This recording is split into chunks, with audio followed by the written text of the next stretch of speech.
Доброго вечора в ефірі. Тема дня. З вами працює Імран Усеїнов. Окупований Крим продовжує страждати від негоди. Напередодні 4 липня Бахчисарайський, Красногвардійський, Сімферопольський райони, а також Феодосію, Ялту і Алушту накрили сильні зливи.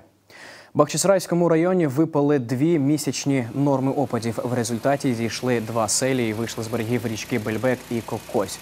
На півострові оголошений надзвичайний стан. За останніми даними, в пункти тимчасового розміщення евакуйовано понад 150 людей, зокрема 31 дитину. Найбільш постраждало від негоди село Куйбишеве в Бахчисарайському районі Криму. Там в зоні підтоплення опинилися 50 приватних будинків. Багато будівель зруйновані, є постраждалі серед місцевого населення. Сильним потоком води змили 2 жінок. Одна з них загинула. За даними Укргідрометцентру, дощі з грозами на півострові триватимуть до кінця наступного дня.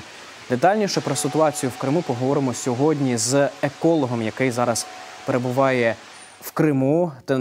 На зв'язку телефоном з нами Маргарита Литвиненко. Доброго вечора, Маргарита. Доброго вечора. Скажіть, будь ласка, яка ситуація зараз, що вам відомо на сьогоднішній день? Ну, наверное, ведомо то, что говорят еще и средства массовой информации местные и не местные. И видно воочию, что действительно дожди тут выше нормы выпали осадки, выше даже месячной нормы. И дело в том, что в Севастополе не такие разрушительные последствия, как в Бахчисарайском районе, в Ялте, например. Поэтому в Севастополе видно только кусочек, краешек захватило. А вот то, что творится в Ялте, судя по рассказам местных жителей, потому что мы видим в СМИ, потому что рассказывают вот гидрологи, мы с ними тоже общаемся, конечно, это не рядовые события, это события бывают, как говорят гидрологи, где-то приблизительно раз в несколько десятков лет, около 100 лет, и они разрушительные не столько для природы, сколько для социальные последствия эти события имеют большие. А зараз цікаво, чи відбувалися подібні стихійні лиха в Криму до цього, і які були масштаби, якщо так? Подобного масштаба стихийные бедствия вообще-то не припомнят старожилы. Были немного меньшего масштаба, потому что если много осадков, например, зимой, то весенний, летний разлив, в основном весенний, конечно, он наблюдается. И подтопление тоже часто было. Но то, что творится сейчас, такого старожилы даже не припомнят. Ну, это следствие того, что абсолютно не уделялось внимания последние годы, особенно вот берегоукрепительным сооружениям, дамбам, плотинам, и их ремонту, соответственно. Но такого масштаба давненько не было, очень давно. Я знаю, що ліси і дерева також сприяють стриманню селі. І, наприклад, голова правління Кримськотатарського ресурсного центру та член Меджлісу кримськотатарського народу Ескендер Барієв вважає, що саме масова вирубка дерев була однією з причин подібних стихійних лих. Як ви вважаєте?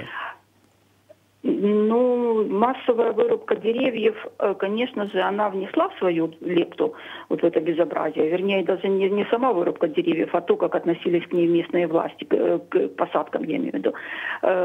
Они их просто уничтожали. Но тут вообще-то нужно смотреть в комплексе, потому что вот та ненормальная ситуация, когда шел перекос, наблюдался, вернее, тут перекос в сторону строительства различных патриотических сооружений, абсолютно не уделялось внимания укреплению, например, свалок, ну, фронтальных свалок, я имею в виду тех свалок, которые расположены над населенными пунктами. Посадки зеленых насаждений, сохранению зеленых насаждений внимания очень мало уделялось. Чистки рек, про это уже много говорили. Чистки канализации, и вообще хотя бы ремонту канализации. Этого не делалось, об этом не говорилось, насколько вот мы видели здесь. И вот последствия, потому что воде некуда было деваться. Она искала выход туда, куда ей укажут, ну, где будет путь. И этот выход, конечно же, были только улицы, потому что ливневые канализации часто при ремонте дорог просто закатывались в асфальт. То есть их просто не было. И вода текла грязными потоками во время этих ливней в самую нижнюю точку, то есть в море. А наскільки ви знаєте, чи подібне відношення до так званих дренажних систем було тільки останні 7 років, чи до 2014 року теж не дуже звертали на це увагу? Насколько известно, вот застройка беспорядочная, она была, конечно, и раньше, которая способствовала этому затоплению.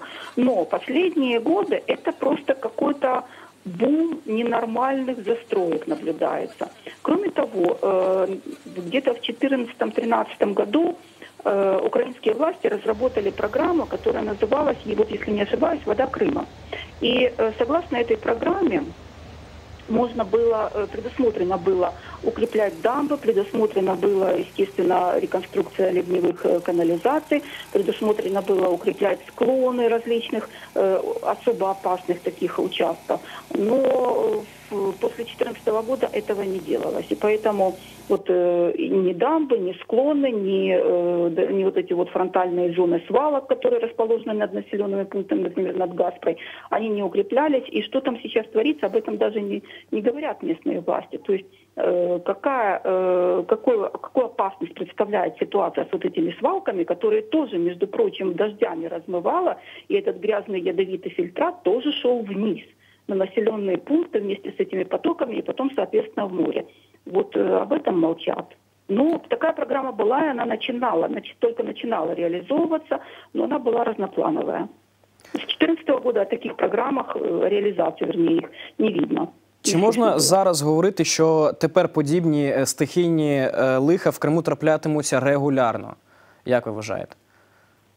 Знаете, в таком количестве осадки, в каком они выпадают этим летом, вряд ли, конечно, они будут каждый год, потому что Крым вообще находится в Крыму 5 климатических зон.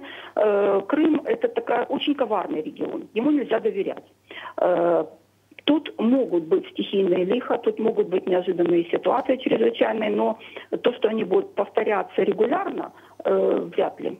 Это вряд ли, но тем не менее к повторению в меньших масштабах таких катастроф нужно быть готовым, потому что не делается то, чтобы не реализуется мероприятие, чтобы предотвратить эти катастрофы. Чи достатньо реагує окупаційна адміністрація Криму на повені? Як ви вважаєте? Зараз що робиться? Що ви бачите, будучи там? Знаете, разные абсолютно информация поступает разная, потому что то, что говорят местные СМИ, это одно. Говорят о том, что, естественно, приехали, посмотрели местные власти Крыма на все то, что творится. Они пообещали компенсацию, они якобы даже начали выплачивать компенсацию. Это говорят СМИ. Ну, а то, что говорят вот в разговорах люди и мнение людей, оно отличается от того, что говорят СМИ. Люди в шоке, люди напуганы тем, что происходит. Они такого не переживали, они не ожидали прихода такой большой воды, как и исхода небольших селей и прихода большой воды. Поэтому они просто напуганы. И они не надеются на то, что им помогут. Вот, может быть, это отчаяние острой ситуации, но пока они не надеются. Они просто в шоке, вот одно слово, от того, что произошло, и не знают, что с этим делать. Що треба зробити для того, щоб подібні ситуації не повторювалися, чи принаймні зменшити негативний вплив від подібних ситуацій? Зараз тут ваша експертна точка зору потрібна. Для того, чтобы это не повторялось, должно быть более равномерное распределение осадков в течение года, но на это мы повлиять никак не можем. А это не от нас зависит, не от людей. Но что-то сделать для того, чтобы эта ситуация не имела менее катастрофические последствия, да, это можно. Например, укреплять склоны, укреплять зоны свалок, укреплять вот эти вот дамбы, которые поразмывало, мы знаем, и под Севастополем, например, на районе Тороповой дачи, и в других местах дамбы поразмывало. Вернее, отремонтировать ливневую канализацию, которая находится, просто хотя бы ее прочистить. Ну и, конечно же, нужно предотвратить те последствия, которые могут быть от сползания свалок. Я повторяю, вот почему-то никто не говорит, над Гаспрой вот эта свалка, которая ползла вниз, она постепенно ползет вниз. Где теперь эти ядовитые отходы, непонятно. Куда их смыло, тоже непонятно, ведь их же тоже не обошел, да. Вот. И, естественно, укреплять те склоны, которые являются наиболее опасными. Ну, ликвидировать хаотичную застройку уже невозможно, но хотя бы привести в порядок ливневую канализацию, для того, чтобы она справлялась с меньшими катастрофическими вот этими сходами дождевых вод. Но этого не делалось. Останнє питання таке буде до вас. Ми бачили, що, наприклад, минулого тижня те лихо, яке було в Ялті, воно змивало дуже багато бруду, сміття в Чорне море. Сьогодні така ж сама ситуація, тобто вся вода йде в море. І, звісно, все, що змивається з суходолу, теж йде в море. Це сміття, це можливі хімікати і тому подібне. На вашу думку, як довго море буде відходити від цих всіх негод? Я думаю, що і наскільки це взагалі страшно для моря, для екосистеми моря і взагалі?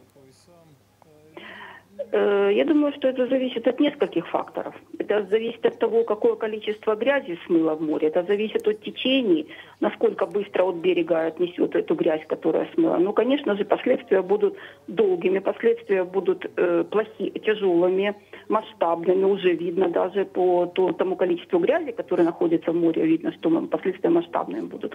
Ну и, конечно же, санитарно-эпидемиологические последствия, не только для рыбы. Если разграничивать, допустим, влияние на природу, то опять-таки мы не знаем, например, что в районе той же Гаспры или в районе Ялты, что смыло в море. Может быть, туда по пути эти потоки захватили скотомогильники, как под Гаспрой, да? Может быть, со свалки сошли ядовитые отходы, вот эта жижа. Тогда это, конечно же, повлияет на гидробионтов, и стоит ожидать или замора рыба, или гибели водных организмов, я имею в виду растений и животных.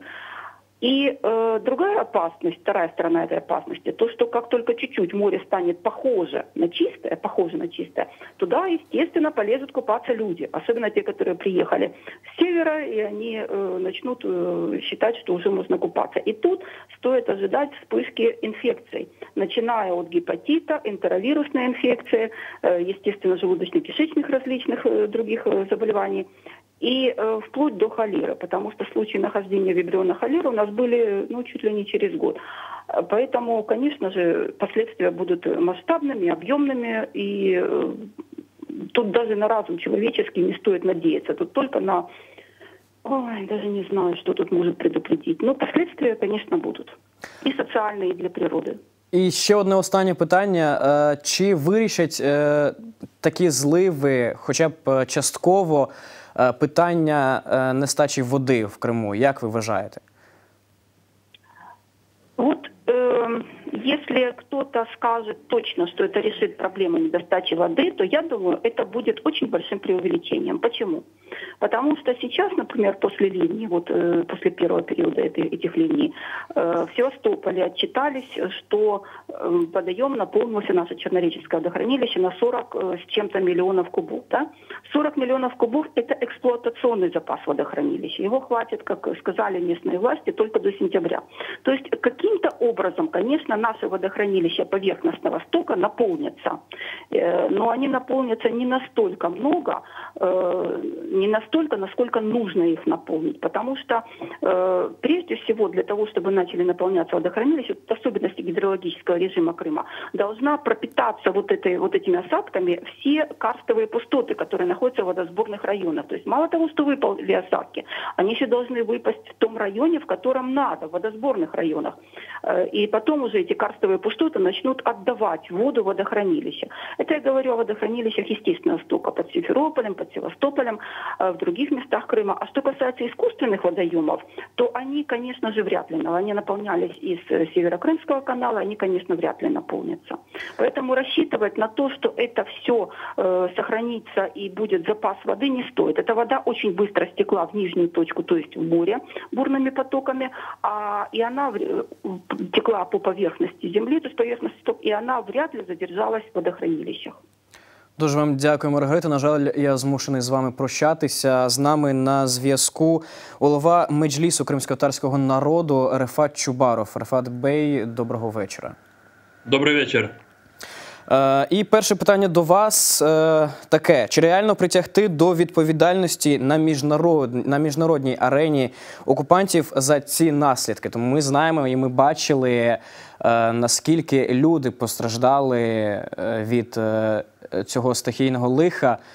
Як ви вважаєте? Ну, я думаю, що це буде достатньо складно, але це не говорить про те, що відповідні правоохоронні органи України не мають займатися наслідками цих природних лих, які сталися в Криму. І от вчора, і сьогодні є така загроза, і 2 тижні тому в Ялті. Бо в цих наслідках відчувається, може, багато такого технологічного, не лише природного, а технологічного лиха. І тут ваш експерт вже до мене говорив про моменти, пов'язані з ненаглядом за станом річок, за накопиченням сміття, влаштуванням смітників незаконних, ну і інше. І думаю, що прокуратура Автономної Республіки Крим має відкрити справу за наслідками цього природного лиха. Тобто все ж таки відповідальність за хоча б частково за ті наслідки, які зараз сталися в Криму, несе і окупаційна адміністрація. Правильно я вас розумію? Тут все має бути з точки зору обов'язково і є логічним, бо в результаті тих повенів, сув, селі постраждали люди, і постраждало їх майно і достатньо таких великих обсягах. І зрозуміло, що треба встановити причини цих втрат. І я ще раз хочу сказати, тут обов'язково є причини такого людського фактору, і тут треба визначати, хто винний за умови російської окупації. І, звісно, я маю у вас запитати про місця масового поселення кримських татар. Є інформація, що там теж дуже багато людей постраждало від негоди. Їхні дома, наприклад, в селищі Ай-Василь були засиплені камінням і були затоплені водою. І окрім цього селища є ще дуже багато інших прикладів. Наскільки є у вас інформація про це, наскільки постраждали і чому страждають, на вашу думку, переважно поселення кримськотатарського народу? Ми зібрали стільки інформації, скільки ми змогли в такій ситуації. Ну, для нас вона була доступною. По тих результатах, які були навколо Ялти, там були суви переважно, і там, слава Богу, немає жертв, але є люди, я зараз не скажу точну кількість родин, десь 4 чи 5 родин, які практично їх так засипало, що після того, як вдасться все це вичистити, здається, що це житло не буде пригодним для подальшого використовування. Тут проблема в тому, що ми звідси не можемо ніяк допомогти цим людям, оскільки зрозуміло, що за станом окупації знаходиться Крим, і ми можемо лише сподіватися і намагаємося, щоб люди об'єдналися, щоб ті родини, які дуже постраждали, їх доми постраждали, щоб вони не були кинутими тими місцевими окупаційними посадовцями, оскільки вони зобов'язані допомогти цим людям. Але все ж таки, на вашу думку, яким чином можна сприяти цьому? Можливо, закликати згуртуватися або розповідати про це на міжнародній арені? В українському політикумі, як, на вашу думку, ми можемо зараз з материкової України на це вплинути? Ну, одне завдання ви робите вже, ваш телеканал, і спасибі вам за те, що ви це висвітлюєте.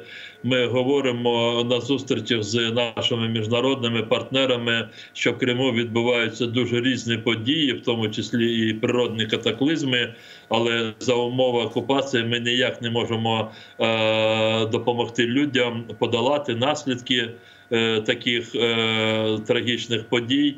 І іншого я просто такої прямої форми допомоги української держави цим конкретним родинам на даний момент ми просто не знайшли такі шляхи.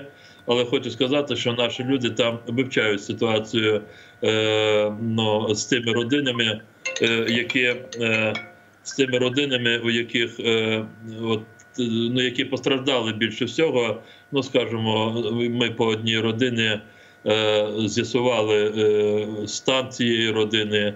Ну, тут треба буде думати, можливо, одну-дві родини, де треба спробувати з боку української держави допомогти цим людям, бо вони напередодні, вже літо, так, розгар літа, але буквально через декілька місяців людині треба думати, де жити далі. До речі, до української держави. Чи відомо вам, можливо, вже є якась реакція української влади на це? Можливо, готується? Саме на цю негоду. В мене немає такої інформації, чесно кажу, в мене поки немає такої інформації. Тоді, на вашу думку, наскільки логічна була б реакція української влади? Дивіться, перекидати все на владу українську в умовах, коли по жодній з таких трагічних ситуацій ми не можемо вплинути на окупанта, теж було б, з моєї точки зору, не зовсім правильно. Так, держава зобов'язана допомогти своїм громадянам у будь-якій ситуації, і де би вони не опинилися, але можуть бути просто обмежені можливості держави в тій ситуації, в якій опинилися люди, просто дійти туди зі своєю допомогою. Бо кожна допомога, вона з точки зору держави вимагає ретельного вивчення, визначення втрат, шкоди, яка нанесена, і визначення її через денежний і грошовий еквівалент, знаходження форми компенсації, і все таке інше. Бо інакше можна просто не справитися з таким завданням. Різні бувають ситуації. І тому я ще раз скажу, що ми будемо вивчати ситуацію буквально десь по двом родинам, але я сам собі ще не уявляю. Ми зараз говоримо щодо Ялти. Я сам собі не уявляю, в якій формі ми зможемо допомогти цим родинам. Я поки такої конкретної форми допомоги собі не можу уявити. На вашу думку, ми можемо казати про згуртованість кримських татар на місцях і таку, як скажемо, зараз називають хашар, якщо наші глядачі про це чули. Тобто, таким чином кримські татари згуртованістю... Це українською мовою називається толока. Толока, так. Це толока, да. Толока – це коли люди збираються, допомагають фізично. Зараз вже є і інші форми допомоги. Але те, що сталося під Ялтою, то люди поїхали вночі, я знаю, волонтери, ми зв'язувалися, але там такі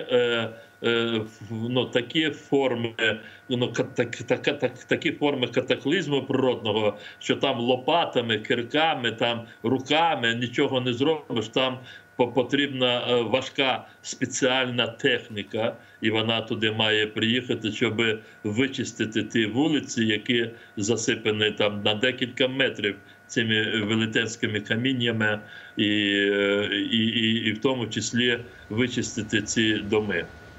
Я саме про це і хотів спитати, чи вже є прецедент, чи вже люди почали гуртуватися? Є у вас така інформація? Ні, в мене такої конкретної немає, хоча я впевнений, що в першу чергу, ви знаєте, як це у нас відбувається, рідні, знайомі, друзі, це вже немало в таких ситуаціях. Ми можемо лише закликати людей, щоб вони допомагали один одному.